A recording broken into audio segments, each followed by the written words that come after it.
Hello, everyone. I'm Kevin Gostola, and welcome to another edition of the Unauthorized Disclosure Podcast.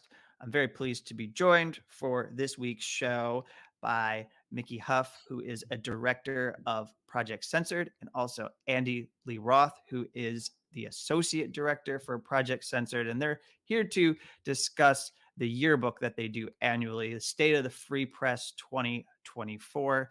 It covers media democracy, examines news media trends from the past year, has censored stories, and we're going to get to all of that during our discussion today. Welcome back to the show. Thanks for having us, Kevin. If memory serves me correctly, Rania and myself, we put together a contribution to one of the prior yearbooks that looked at unauthorized disclosure and what we were trying to do with podcasting, creating a space for media democracy. And so it's good to have you and to discuss what you've been focused on as maybe defining the last 12 to 18 months as these yearbooks are retrospectives that help people prepare for where the media landscape is headed. One of the things you look at in particular, and this is for Andy or Mickey, you dive into the absence of journalism from many Americans' lives and how there is this law happening, these news deserts that people are finding, in particular the loss of local media organizations. Could I get both of you to dive into this pressing crisis that has developed in our media? Yeah, Kevin, thanks for that question. And I'll take maybe what you could think of as the supply side of the question, and Mickey can maybe handle the demand side. On the supply side, as it were, we know that news deserts are an increasing problem across the United States. There are, according to a 2022 report issued by Northwestern on local news, the state of local news, now about 1/5 of all Americans, which would be 70 million people, live in counties where there is only one local newspaper or there are no local newspapers. And those are, in effect, the defining terms of what is counted as a news desert. It's important to add to that figure, the sheer numbers are incredible.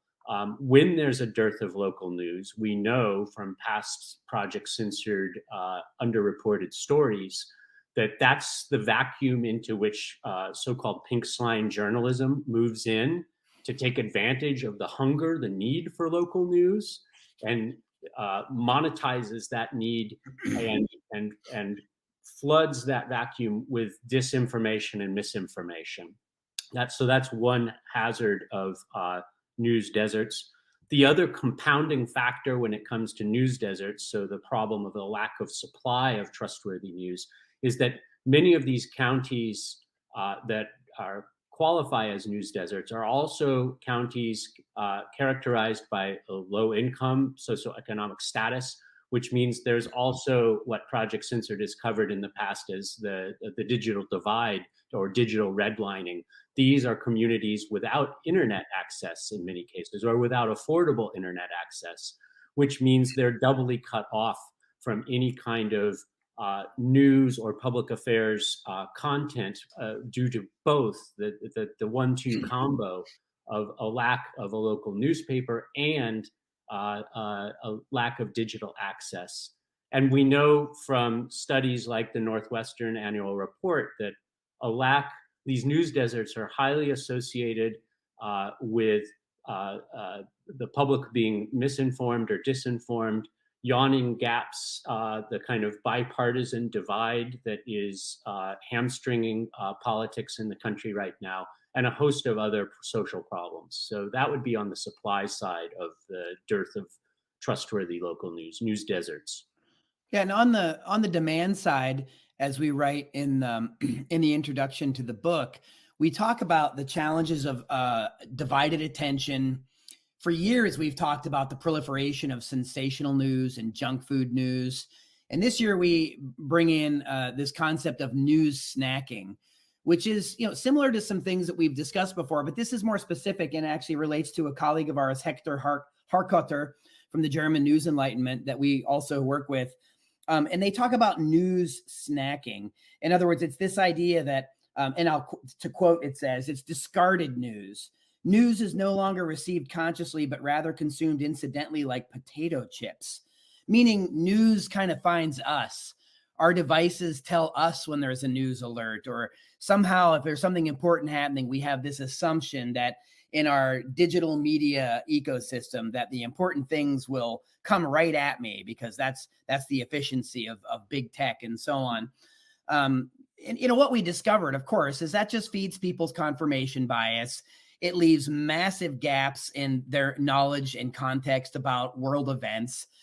Exacerbated by the problem of news deserts, it likely means they have maybe next to no knowledge or information about what's going on in their backyard, at their city council, at their school board, in their own communities. And so, the demand side of this challenge, I guess you could argue, Kevin, is us. What are our news habits? And this is why Andy and I continue to, and have long argued for, critical media literacy education. We can teach, and we have been at Project Censored since 1976, before that was even a phrase or a term, critical media literacy. We've been teaching people how to understand the news, how to think critically about it, how to find trustworthy independent sources. But it's work, it requires some work, and it requires time and effort. And there's a lot of noise in that digital space and in the news media landscape.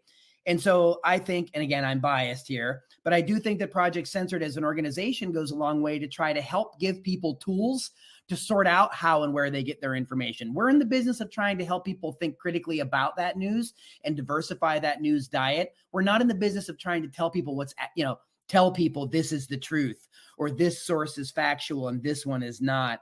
Because once you start really analyzing the news and looking at the outlets, because you are paying attention, you're not news snacking, you're deliberately ordering from that menu, you're going to want to expand it and find as many different sources as you can to make sure that you're getting the most information that's accurate, that's available to get about things that are happening.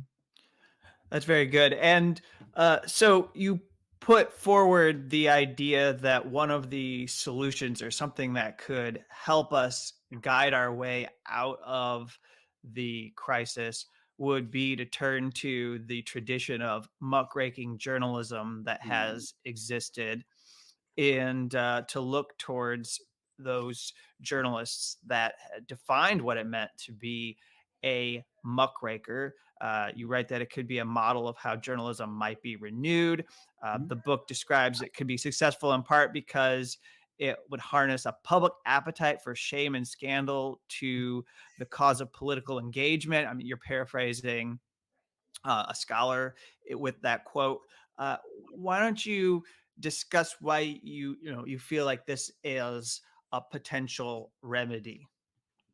Well, so, there's a long tradition of muckraking, truth-telling journalism in our country. And it's pretty lively. If you go back and look, over 100 years ago, the kind of stories that Ida Mae Tarbell was telling. I mean, Ida Mae Tarbell is largely responsible for the ultimate breakup and takedown of Rockefeller and Standard Oil. No small feat in that day.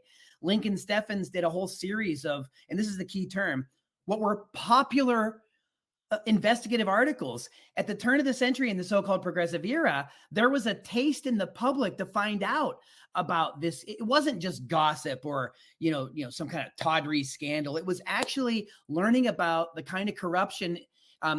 Steffens talked about unholy alliances between city councils and town hall and, right, the political spectrum and the business spectrum, right?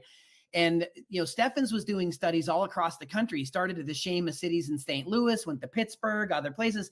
And what he discovered is this kind of corruption was going on all over. What's the point of this? Muckraking journalists connect the dots. They tell people what's really going on so that they can be meaningfully civically engaged. We have a long tradition of this. And guess what happened to some of these muckrakers? Upton Sinclair. They percolated all the way up to the level of the White House that caused Teddy Roosevelt to begin regulating safety in the meatpacking industry.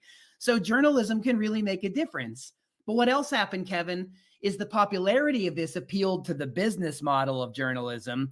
And so a lot of the papers at the time started putting out penny press, yellow journalism, sensational stories that weren't well researched. That actually led to a decline in the kind of muckraking journalism. And what Andy and I argue, and what we've been doing at Project Censored for decades, really, is reminding the public that that tradition didn't go away. It just gets crowded out by an exceedingly commercial news media landscape. So we think that we don't need to, reinvent per se, as much as we maybe need to imagine and highlight. Like if you go through chapter 1 of our book every year, those are perfect examples of people that we think are intrepid muckraking journalists that are telling the public what's really going on. And we think that that's significant. And those kinds of changes in the media landscape are related to the ways in which people develop their news habits. In other words, if we can help teach people how to seek out these kinds of journalists, maybe we'd have a more accurately informed public. Mm-hmm.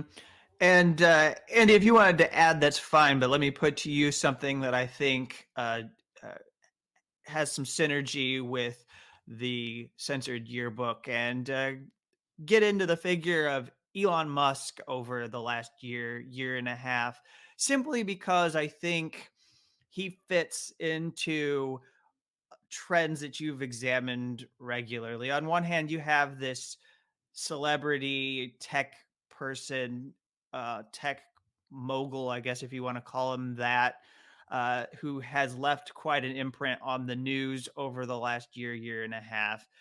Then there's the media's obsession with him as a figure. I think sometimes maybe giving him more importance than he deserves. But you also have Musk's own obsession, his narcissistic addiction with social media and being in the news headlines. And that gives us plenty of junk food news. So I put that out there for our conversation. Thanks, Kevin. That's a very juicy question. On Musk himself, I think, the first thing I think to know about Musk is that he's a media oligarch, not news. The second thing is that, of course, he fancies himself a free speech advocate, but his long-term track record, going back long before he was the owner of Twitter X, it runs contrary to that self-assessment. There's a clear record of him being interested in suppressing freedom of expression that's only been amplified by his acquisition and then, I don't know what we call it, management or mismanagement of Twitter. But I want to step away from personalities and individuals and address, I think, a larger issue that your question raises in terms of the state of the free press in the United States in 2024, or as we head into 2024, which is the outsized and very dangerous, in my opinion, role of these social media giants, these big tech giants, in effect, becoming what I've referred to in other articles of mine as the new gatekeepers. And that image of gatekeeping goes back to the earliest studies in the sociology of news and journalism, when intrepid sociologists went and hung out with the editors of newspapers as wire stories came in, and they watched the decision-making processes of the editors to decide that they would run this story and not this story, and the reasons why. And the early studies referred to those people as gatekeepers, the idea that they're controlling what comes through or what is blocked at the gate. The new gatekeepers now are digital tech platforms and social platforms like Twitter, like Facebook, increasingly things like TikTok. And the actual gatekeepers aren't human beings in the role of editors. They are algorithms. And those algorithms are in effect black boxed because they're considered proprietary property of the companies. And so we have no public access to understand how they're operating. So you couldn't go in today as a sociologist interested in gatekeeping around news and actually study the YouTube algorithm because it's proprietary. You can study the effects of the algorithm indirectly, as Avram Anderson and I have done in terms of LGBTQ censorship, but you can't see the algorithm. The other point there that I would make is that these entities have no commitment to journalism, much less the ethical standards that, say, the Society of Professional Journalists advocates. So we now have gatekeeping being undertaken not by news professionals, but by algorithms under that are created and operated in secret by tech platforms that aren't committed to journalistic integrity, and that's a serious problem for the state of the free press in our age now. Anything you'd like to add, Mickey? Well, Andy just said a mouthful. And honestly, in the last so many years, we've increasingly been turning our attention to this kind of censorship because it's pervasive.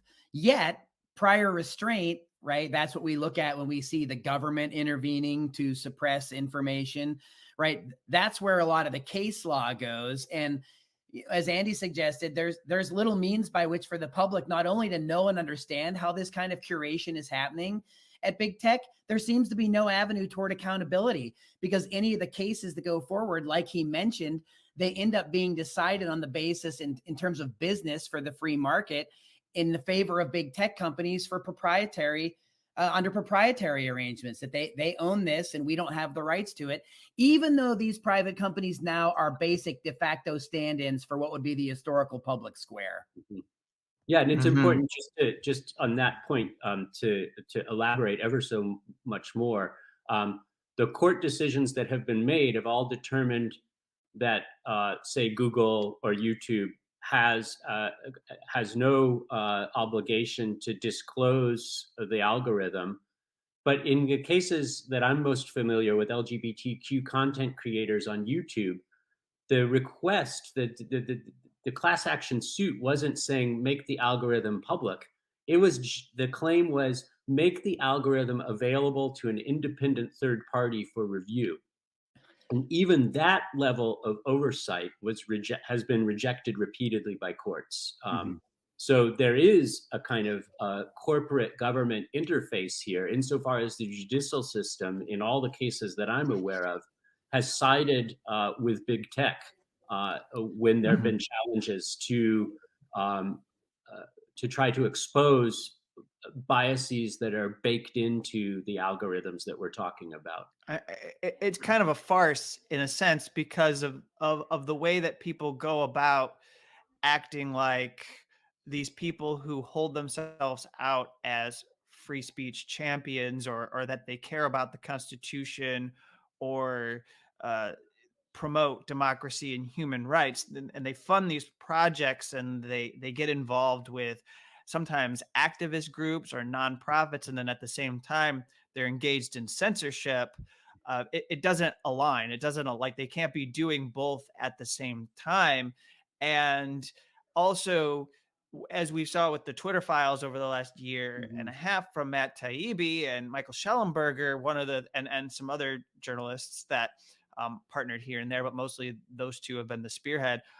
What we see is the way in which new FBI and other agencies have had their ability to go in there and make decisions about what content is censored, which to me, I think opens these companies up to the actually being held accountable, because now you have government agencies that are playing a role in determining the censorship that takes place on these platforms.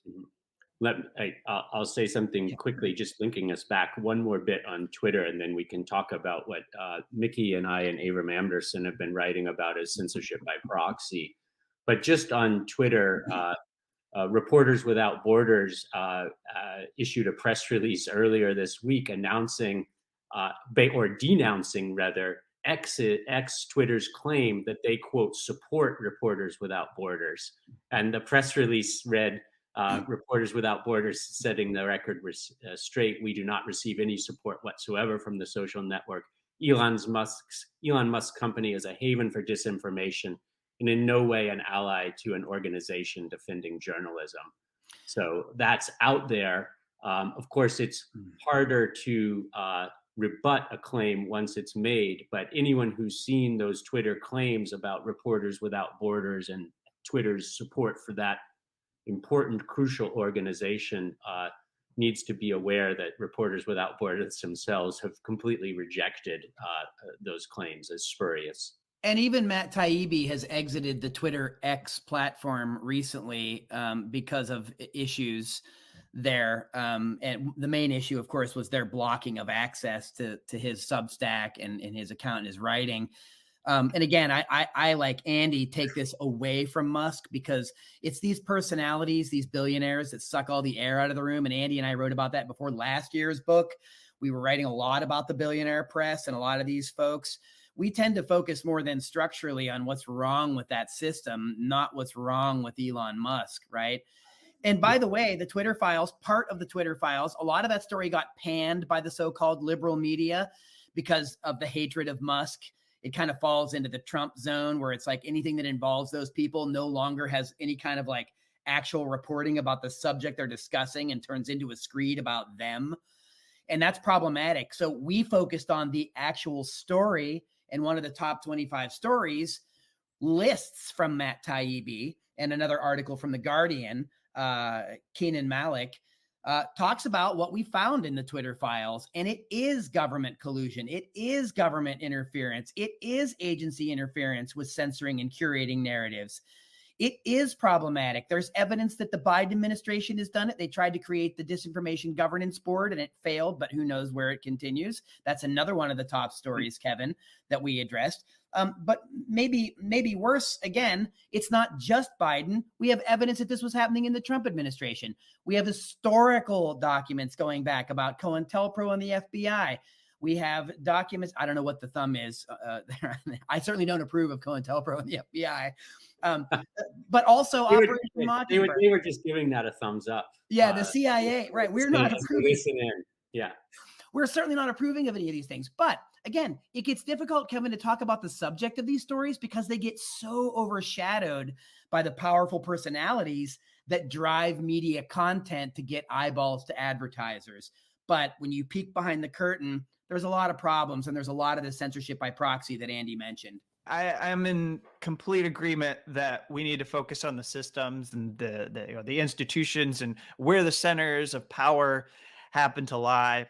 And because you have this culture within media organizations that are averse to challenging power for various reasons, which I think you probably have spent countless Project Censored yearbooks touching upon this kind of initiative. Let me get to, I want to put a question to you. Just to move this along, one of the things that you highlight, which it happened a long time ago, people don't really remember, but it could come back at any moment. We could see this panic take place again. You work in a mention of the so-called Chinese spy balloons that we all felt were terrorizing us earlier, or we were told were terrorizing our airspace earlier this year. But then, connected to that, as you mentioned it in the junk food news portion of the book, if I'm getting that correct, you also raise the coverage of UFOs that existed. And I'll just, because of my background, I'll work this in here, although I know it's maybe slightly outside of what was written in this chapter, but just for the sake of our conversation, there was this hearing on Capitol Hill with UFO whistleblowers.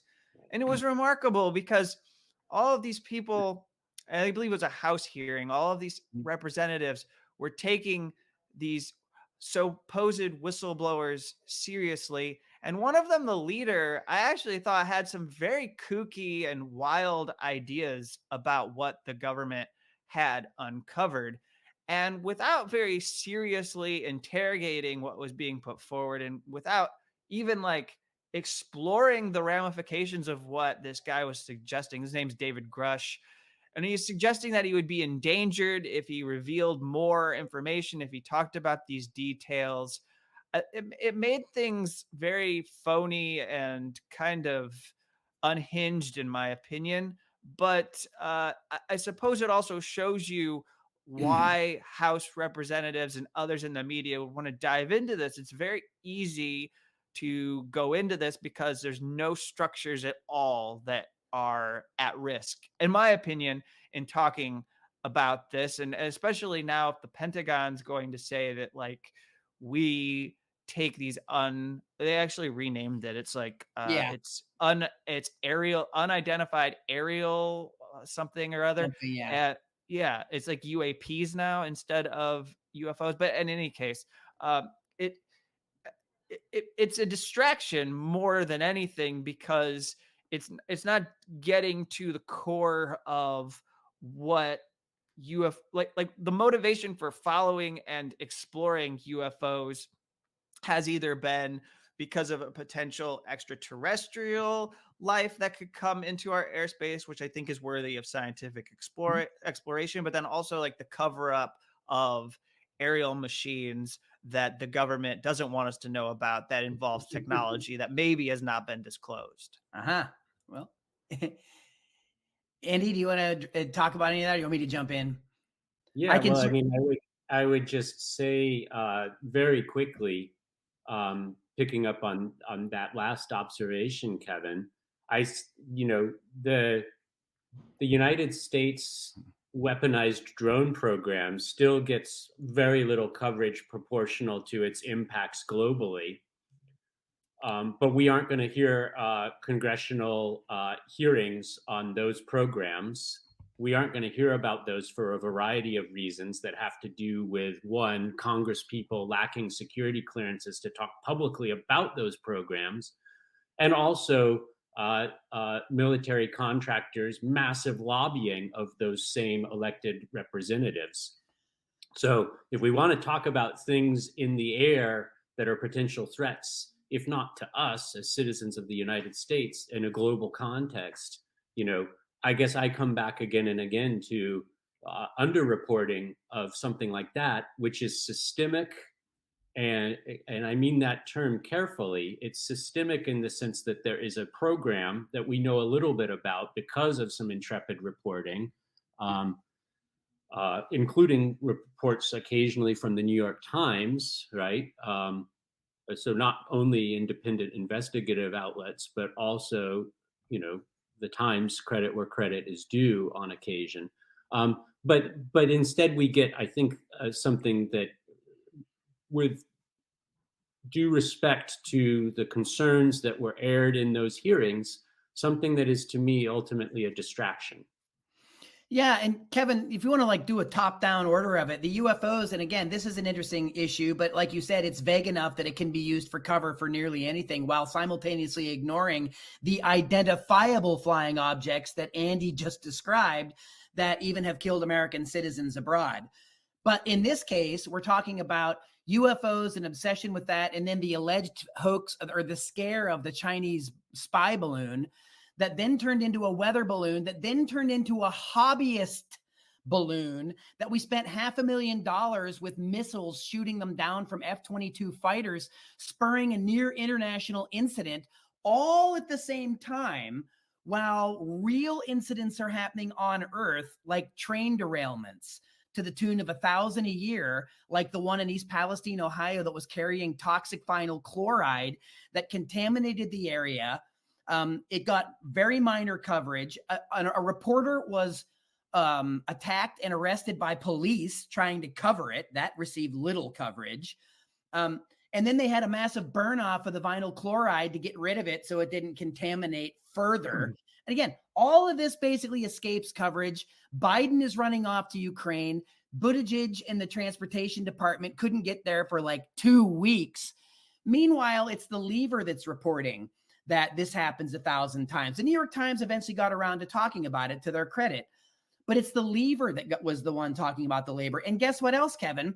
Railway workers were going to strike the previous year because of railway safety issues, among other issues. And the Democratic Biden administration intervened to prevent the strike. And one of the things they were striking about was Civil War era braking equipment, like the one on the Norfolk Southern Railway that failed, that caused the East Palestine train disaster.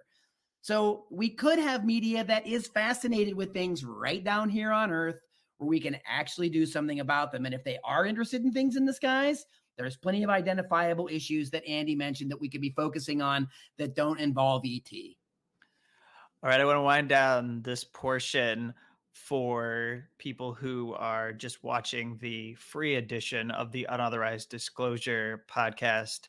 Although, first, I'd like to acknowledge the contribution from somebody who's been supportive of my work, and I was glad to see them included in the yearbook, and that's the Reporters Without Borders campaigns director, Rebecca Vincent, who has details. And if you pick up a copy of State of the Free Press 2024 from Project Censored, which you can find on their website, you will see just how stunning it has been for the organization to try and navigate getting access to the extradition proceedings, being able to also meet Julian Assange in Belmarsh prison and observe how he's being treated in that facility.